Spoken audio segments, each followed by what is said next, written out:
ప్రార్థించుమంటివి ప్రభువా, సంకట సమయములో దయచూపి నన్ను కరుణించి ప్రేమతో ఆదరించుమయా.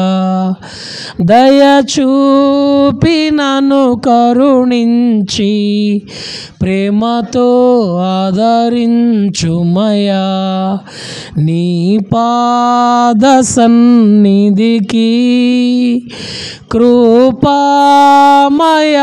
యేసయ్యా, నీ ప్రేమ కనుగొనుచు దేవా నివాచితిని. నీ ప్రేమ కనుగొనుచు దేవా నివాచితిని. అలాగే ఇంకో మనవి,